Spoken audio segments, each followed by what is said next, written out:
Radio Publique Africaine.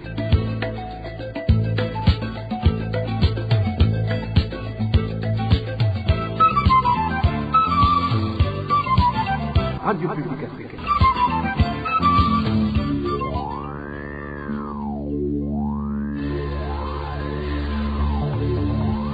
C'est le moment de suivre le journal parlé en français.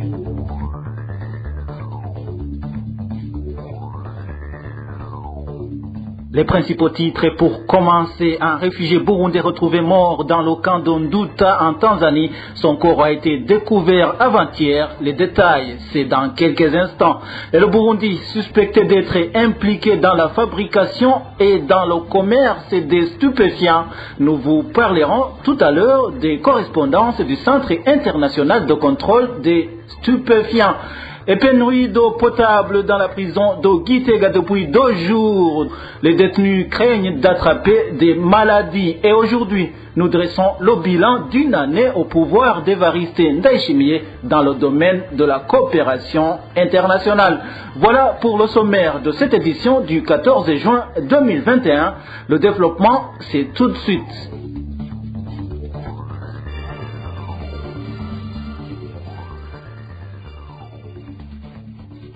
Commençons par la page sécurité. Une personne a été tuée à coups de machette la nuit de ce dimanche sur la colline Rubumera dans la zone Kiramira en commune Rugombo. Nous sommes dans la province Cibitoke.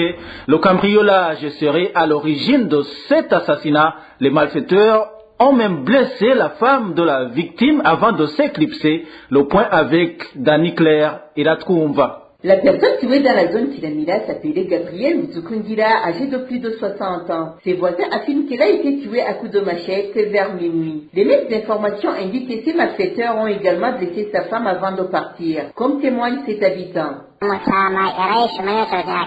Le vieil homme tué la nuit de ce dimanche a été assassiné par des malfaiteurs. Il s'appelait Gabriel Muzokongira. Il est né en 1952 et il était natif de la colline Ruvumera. Il a été tué à coups de machette et ses agresseurs se sont vraiment acharnés sur lui. Ils l'ont trouvé à domicile vers minuit alors qu'il dormait avec sa femme. Cette dernière a été aussi blessée et a été transportée à l'hôpital. Les voisins de la victime révèlent qu'elle vivait en harmonie avec son entourage et font savoir que leur voisin a été victime d'un cambriolage qui a mal tourné. Ces voleurs n'étaient venus que pour dévaliser ce vieil homme. Ils prennent tout ce qu'ils trouvent. Ils peuvent vous tuer même pour 10 000 ou 20 000 francs. On avait l'habitude d'entendre que tel ou tel autre individu a été tué parce que soupçonné de sorcellerie. Mais ce n'était pas le cas cette fois-ci, car la victime était appréciée de tous. C'est regrettable que ces malfaiteurs lui aient fait ça. Nos sources dans la commune Rugombo révèlent que la police a déjà entamé des enquêtes, à commencer par la veuve de la victime. Vous saurez que le même dimanche, un corps sans vie d'un homme a été découvert en commune Ngui de la même province Cibitoke. Contacté à ce propos par la rédaction de la RPA, Gilbert Manilakita, administrateur de la commune Rugombo, n'a pas décroché son téléphone. Quant à Karen Ibizoza, gouverneur de la province Cibitoke, il nous a signalé qu'il n'accorde pas d'interview par téléphone. Toujours en page sécurité, la RPA a pu répertorier 2 personnes assassinées au cours de la semaine écoulée. La première victime s'appelait Claude Nzikobanyanga, porté disparu depuis 2 jours. Son corps a été découvert ce dimanche dans un champ de bananeraies situé sur la colline Mushanga, zone Wuhindo, en commune Mugwi de la province Cibitoke. Le mobile de cet assassinat reste inconnu. 4 personnes ont été arrêtées pour des raisons d'enquête. La deuxième victime est un jeune homme du nom de Blaise Hatungimana. Il a été poignardé au quartier Kajiji de la zone Kanyosha. Nous sommes dans la mairie de Bujumbura. C'était vendredi dernier. Rendons-nous à présent en Tanzanie où un corps sans vie a été retrouvé ce samedi dans la zone 13 du camp d'Onduta. La victime est un réfugié burundais qui avait quitté le camp pour aller s'approvisionner. Les détails avec Eric Nyonzima. Le corps de ce réfugié a été découvert dans la soirée de ce samedi, tout près des marais. La victime habitait dans la zone 9, village 10. Les informations recueillies dans ce camp de Douta, faut savoir que la victime avait quitté le camp pour aller au marché de la localité appelée Kibondo. Les informations soulignent une présence de policiers tanzaniens non loin de l'endroit où ce corps a été retrouvé et des coups de feu avaient été entendus. La victime était un homme. Il a été égorgé. Il venait de s'approvisionner. On a pris son vélo et toutes choses en sa possession. On ne sait pas encore qui l'a tué, mais non loin de cet endroit, des policiers y étaient car c'était le jour de marché à Kibondo.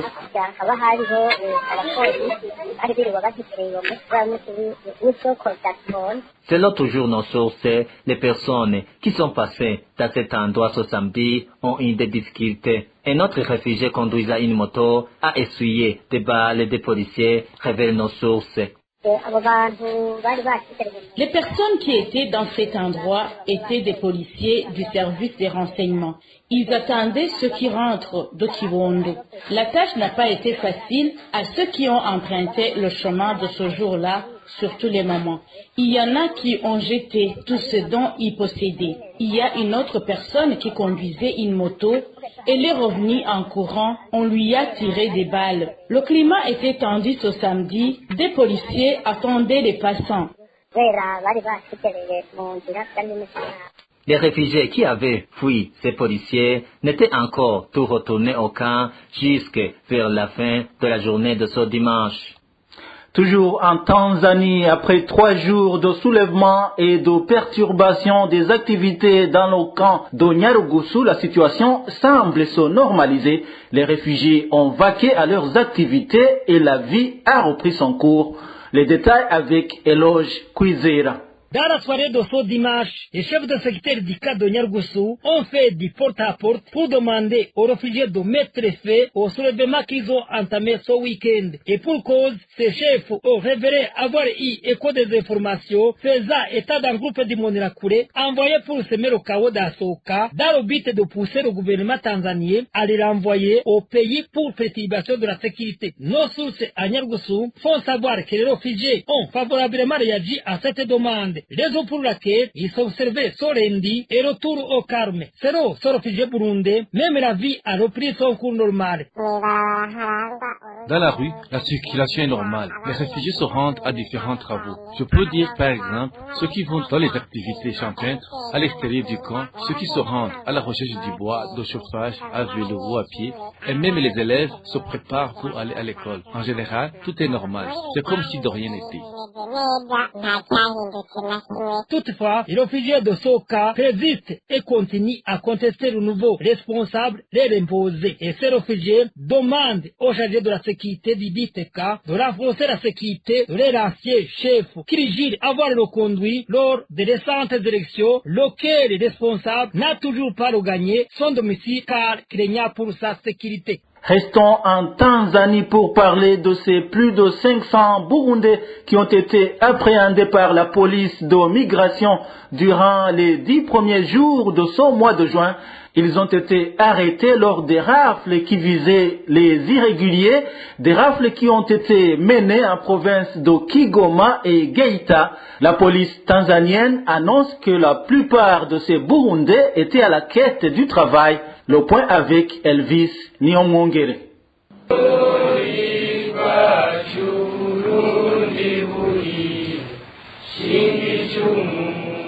C'est l'hymne national du Burundi, chanté par les Burundais récemment arrêtés par la police tanzanienne. Une police qui a déjà appréhendé plus de 400 Burundais en 10 jours. C'était lors d'une opération de rafle de tous les étrangers qui vivent illégalement dans la province de Kigoma. Selon le commissaire adjoint de la police d'immigration dans cette province, des mesures ont été prises envers ces Burundais arrêtés, parmi lesquels il y a la compaction devant les juridictions.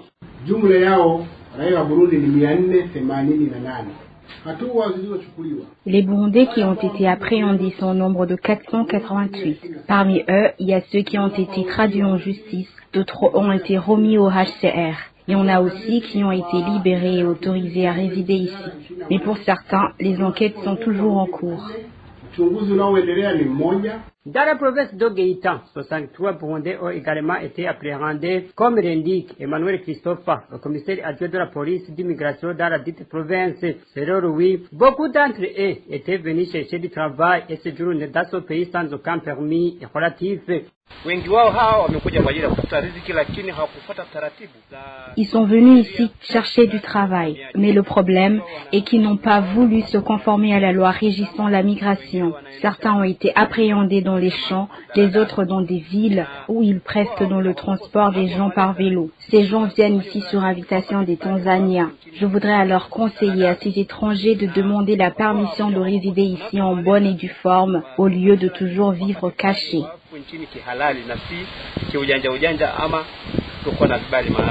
Lors de son contrôle, la police de l'immigration tanzanienne a appréhendé 570 étrangers sans papier, dont 488 Burundais dans la seule ville de Kigoma. Quant à la ville de Guitan, de 64 personnes arrêtées, 63 sont de nationalité burundaise. Une courte pause et nous nous rendons en Afrique du Sud. Certains diplomates de l'ambassade du Burundi en Afrique du Sud sont déclarés persona non grata et vont être prochainement expulsés de ce pays. Ces diplomates seraient accusés d'évasion fiscale à travers le commerce illégal de boissons alcoolisées. Aimable Nishimwe pour plus de détails. Notre source dans les milieux diplomatiques en Afrique du Sud révèle que tout a commencé en début de l'année 2021, quand l'Institut chargé de collecter les taxes dans ce pays a constaté qu'il y a des manques à gagner sur les boissons alcoolisées vendues dans les duty-free. Selon la même source, cet institut a amorcé des enquêtes qui ont duré 2 mois en partenariat avec l'unité spéciale de police. Notre source en Afrique du Sud poursuit en disant que la police et cette maison de collecte de taxes ont soupçonné certains diplomates africains d'avoir abusé de leur statut diplomatique pour acheter de l'alcool en duty-free à l'aéroport Rwanda-Bom de Pretoria et de le revendre ensuite à des shops et commerces en encaissant l'argent. Après les enquêtes, ils ont découvert un manque à gagner estimé en termes de millions de dollars américains. Au mois d'avril dernier, le ministère des Affaires étrangères de la République sud-africaine a annoncé à l'ambassade du Burundi qu'elle a été incriminée et que certains membres de son personnel seront expulsés de ce pays au début de ce mois de juin courant. Au total, ce sont 200 diplomates africains qui ont été déclarés persona non grata accusés d'évasion fiscale. Il s'agit des ressortissants de la Guinée-Conakry, du Ghana, du Lesotho, du Malawi, du Rwanda et du Burundi en poste à Pretoria. Les diplomates concernés devraient faire leur valise et commencer à quitter l'Afrique du Sud dès ce lundi 14 juin 2021. Parlons gouvernance sans transition, le Burundi est soupçonné de faciliter les narcotrafiquants dans la fabrication et dans le commerce des stupéfiants. C'est ce qui ressort des correspondances du Centre international de contrôle des stupéfiants, INCB en sigle, à ce sujet. Un groupe de cadres du ministère de la Santé publique avait proposé au ministre Tade Ndikumana des enquêtes approfondies sur la société Pona Pharmaceuticals, une proposition qui est restée sans réponse. Le point avec Bob Rugurika. En date du 11 septembre 2019, le secrétaire de l'INCB, International Narcotic Control Board, André Fingeroth, a écrit au ministère de la Santé publique pour attirer l'attention du gouvernement burundais sur les quantités excessives du produit éphédrine hydrochloride qui est entré au Burundi. Dans sa correspondance, M. Fingeroth disait aux autorités burundaises que plus d'1,5 tonne ont été importées au Burundi, malgré que le pays ait déclaré officiellement seulement 5 kilos comme quantité suffisante dont le Burundi a besoin pour la fabrication de ces médicaments. La correspondance mentionnait que plusieurs autres organisations suivent de près cette histoire. Pris de panique selon nos informations, le ministre Tade Ndikumana met en place une équipe de 5 cadres du ministère de la Santé pour enquêter sur les allégations des institutions internationales au sujet des activités de la société Pona Pharmaceuticals. En réalité, précisent nos sources, l'initiative du ministre Tade Ndikumana visait plutôt à calmer les observateurs internationaux que la manifestation de la vérité. L'équipe du ministère, qui était composée de 5 cadres, à savoir Emmanuel Bamenye Kanye, Nyabenda Bonaventure, Barayandema Raphaël, Nimubona Israël et Pascaline Nyonguru, ont abouti à des conclusions accablantes contre la société Pona Pharmaceuticals. Non seulement les quantités importées n'étaient pas traçables, mais aussi des documents fraudés avaient été utilisés pour passer les commandes de ces produits à base de stupéfiants. N'ayant pas été facilité dans l'enquête, Les 5 cadres du ministère ont recommandé une autre enquête approfondie, une initiative étouffée par le ministre Tadin Ndikumana. Néanmoins, la pression des institutions internationales et d'autres puissances occidentales n'a pas cessé. D'après des sources proches du dossier, c'est cette pression qui a conduit l'homme d'affaires burundais Prosper Hakizimana, surnommé Gisiga, et son associé kenyan Joseph Nyamute à la prison centrale de Rumonge. 2 mois après, ils viennent d'être libérés provisoirement, entre guillemets, moyennant une caution pour Gisiga de $400,000 américains, une forme de libération susceptible de rencontrer la compréhension des partenaires internationaux. Toutefois, selon des sources concordantes, ce dossier est loin d'être enterré, bien que des ramifications avec le sommet de l'État se dessinent. Toujours en page gouvernance, et à partir du mois de décembre, le Burundi pourrait commencer à utiliser les plus de 26 mégawatts offerts par la centrale hydroélectrique de Rusumo. Décembre a été fixé comme le mois de la fin des activités de construction de cette centrale par les ministres en charge de l'électricité du Burundi, du Rwanda et de la Tanzanie. Lors de la visite de cette centrale commune ce samedi, le Burundi a été représenté par le ministre de l'Hydraulique, de l'Énergie et des Mines, Ibrahim Uwizeye. Cette centrale Rusumo va nous donner 80 mégawatts d'électricité qui sera justement partagée en 3 pays, autrement dit 26,7 je crois, par pays. Nous avons visité d'abord la centrale, le barrage. Ils sont vraiment dans une situation vraiment satisfaisante. Nous savons très bien qu'il y a aussi les lignes dans ce volet-là. Les lignes côté du Rwanda, ils sont vraiment en avance. Et le Tanzanie aussi en avance. Et nous aussi, nous sommes vraiment très avancés au niveau de tirage des lignes. Et donc, d'ici peu, je crois que nos 3 pays vont justement acheminer les lignes ici. Et comme ça, les travaux prendront fin, je crois, fin décembre de cette année même. Vous savez que cette énergie va injecter chez nous au Burundi 26 points, je crois, 7 mégawatts. Donc c'est une énergie énorme qui va franchement aider dans notre pays. Donc vous savez aussi que dans notre pays, nous sommes en train d'utiliser les centrales thermiques. Et vous comprenez qu'au fur et à mesure que nous ayons le courant alternatif, on fera tout pour aussi stopper les centrales thermiques. Parlons justice à présent, cher Rachid Ndikumana de la mosquée de la zone Buterere à mairie de Bujumbura est libre depuis ce lundi. C'est après qu'il ait passé 6 jours de détention au cachot de la police judiciaire de Jabé pour injure à l'autorité du ministre de l'Intérieur, du Développement communautaire et de la Sécurité publique, Gervais Ndirakobucha. Dans quelques instants, nous abordons la page politique. RPA.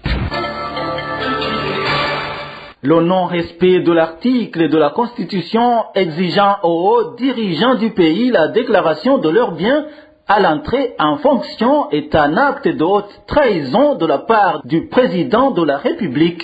Réaction de l'ancien vice-président du Burundi, Frédéric Bamvuginyumvira. Frédéric Bamvuginyumvira indique qu'Evariste Ndayishimiye devrait être le premier à se conformer à la loi. Suivez plutôt Frédéric Bamvuginyumvira. Souvenez-vous de la déclaration du président de la République quand il sortait de la retraite où il déclarait haut et fort que toutes les hautes autorités devront absolument faire une déclaration exigée par la Constitution et déposée à la Cour suprême. Il se référait à l'article 95. Pour autant que cette déclaration n'est pas encore faite, c'est une violation de la Constitution par les plus hautes autorités.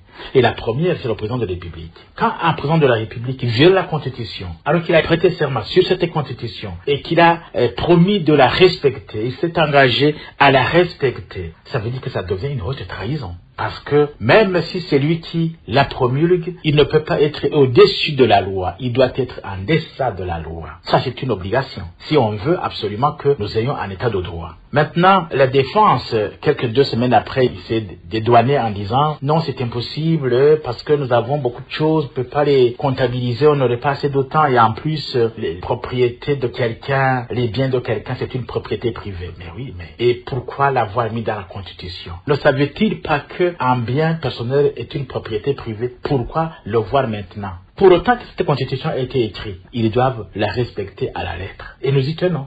Frédéric Bamvuginyumvira ajoute que les contradictions des arguments d'Évariste Ndayishimiye ne font que dérouter la population et lui suggère plutôt de rester lucide à travers ses propos.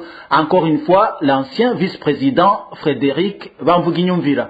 Maintenant, nous apprenons que, en date du 9, le Conseil des ministres est revenu sur la question et a dit que maintenant c'est possible que cette déclaration soit faite parce que les formules sont disponibles à la Cour suprême. Mais c'est une façon de se moquer des gens. A-t-il été question de l'absence des formulaires à la Cour suprême? Loin de là. Donc ça veut dire qu'il y a deux justifications contradictoires ou tout au moins divergentes. Et ce qu'ils disent, nous le suivons jour pour jour et nous relevons absolument ce genre de contradiction. C'est dommage. Nous lui demandons de rester collé à la Constitution, de dire oui quand il s'agit de dire oui, de dire non quand il s'agit de dire non, et non pas de mélanger les deux. Et en président de la République, c'est une lumière, il doit rester la lumière, et non pas chercher à faire perdre les Burundais dans des comportements inacceptables en termes de respect de la Constitution. À titre d'information, le gouvernement du Burundi faisait partie des très rares pays qui ont participé à la session extraordinaire de l'Organisation des Nations Unies, tenue du 2 au 4 juin courant et dont les hautes autorités n'ont pas encore déclaré leurs biens et patrimoine. La déclaration politique de lutte contre la corruption issue de cette session exigeait principalement au gouvernement burundais de mettre en place des institutions de lutte contre la corruption indépendante et spécialisée. Parlons santé sans transition. La mesure de quarantaine pour la riposte contre la Covid-19 pour des voyageurs en provenance de l'étranger a été supprimée au Burundi depuis ce lundi par le Comité national de lutte contre cette pandémie. Gervais Ndirakobucha, ministre de l'Intérieur et président de ce comité, a indiqué que cette décision concerne seulement les voyageurs qui passent par l'aéroport international Melchior Ndadaye. Cette mesure a été prise lors d'une réunion d'évaluation des activités du dit comité. Les voyageurs seront dépistés dès leur arrivée à l'aéroport et les personnes positives iront directement au site du Bon Accueil pour y prendre des médicaments. Même si le Burundi prend cette décision, le rapport du ministère de la Santé sorti ce 5 juin fait état d'une contamination galopante à la Covid-19 et ce, dans presque toutes les provinces du pays.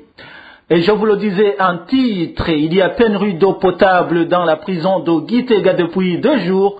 Les détenus de cet établissement carcéral demandent que ce problème soit résolu le plus tôt possible avant qu'ils n'attrapent des maladies liées au manque d'hygiène. Les détails avec Francine Mahoro. Depuis samedi de la semaine dernière, les robinets de la prison centrale de Gitega sont à sec. Comptant plus de 1200 détenus, même le peu d'eau fourni par la police n'a duré que le temps de l'arroser. Cette pénurie d'eau potable est un casse-tête pour les détenus qui n'arrivent plus à cuisiner les repas ni à s'abreuver. Pire encore, ils ont du mal à maintenir propres les latrines, ce qui les inquiète beaucoup compte tenu de leur grand nombre. Selon des informations en provenance de cette maison carcérale, les mouches ainsi que d'autres insectes ont déjà commencé à pulluler dans cette prison. Certains détenus qui ont des moyens achètent de l'eau à l'extérieur de la prison entre 500 et 1000 francs burundais par bidon de 20 litres. Ce qui ne peut pas suffire car ils sont obligés de le partager avec les autres détenus. Ces informations font également savoir que ces détenus de la prison de Gitega n'ont pas été signifiés jusqu'à présent de la cause de cette pénurie d'eau. Ainsi, ces détenus demandent que cette situation soit résolue dans le plus bref délai avant qu'ils ne soient infectés par des maladies causées par un manque d'hygiène. Quittons Gitega pour nous rendre à Ngozi, où les 7 boulangers de la ville de Ngozi ont été contraints de surseoir sur leur décision de revoir à la hausse les prix du pain. L'injonction émane des administratifs locaux. Les prix du pain avaient été majorés de 100 à 500 francs burundais, une décision qui était consécutive à la hausse de certains produits intervenant dans la fabrication du pain, à savoir l'huile, la farine, les sachets biodégradables, sans oublier le sucre qui se fait de plus en plus très rare Même si ces boulangers ont obtempéré, ils demandent à l'administration d'organiser un entretien avec eux afin de trouver une solution intermédiaire qui ne laisse personne lésé. Dans quelques instants, nous entamons la deuxième partie de ce journal consacré aux réalisations du gouvernement Ndayishimiye après un an au pouvoir. Et aujourd'hui, nous commençons par le volet coopération. RPA. Depuis l'accession au pouvoir du président Evariste Ndayishimiye le 18 juin 2020, le Burundi a essayé de renouer la coopération avec d'autres pays, notamment l'Union européenne qui était son principal partenaire financier.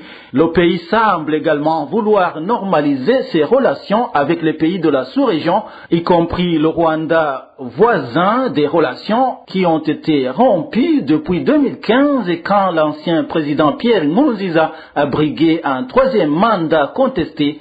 Le bilan annuel de la coopération burundaise sous Evariste Ndayishimiye avec Onésime Dushimagize. Cette volonté du régime d'Evariste Ndayishimiye de renouer les relations avec d'autres pays s'explique par une tournée officielle effectuée fin avril 2021 dans certaines capitales européennes par le ministre burundais des Relations extérieures et de la coopération internationale, Albert Shingiro. Il s'agissait d'une première visite d'une autorité burundaise en Europe depuis 5 ans.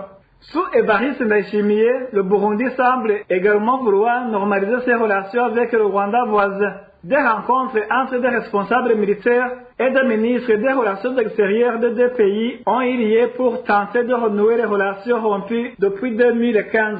Evariste Ndayishimiye a déjà visité ce pays africain depuis son accession au pouvoir, alors que son prédécesseur, Pierre Nkurunziza, n'a en fait qu'un au cours de son dernier mandat. Le 7e pays qu'Evariste Ndayishimiye a visité fin mai, c'est le Kenya où il a profité de l'occasion pour discuter avec son homologue Uhuru Kenyatta de la coopération stratégique.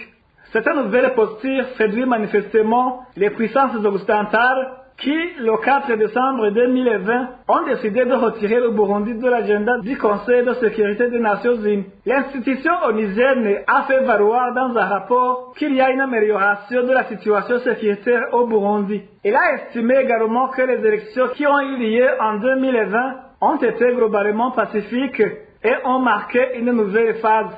Elle a tout de même exhorté le pays à affronter des défis persistants sur des questions telles que la réconciliation nationale, l'état de droit et la préservation de l'espace démocratique.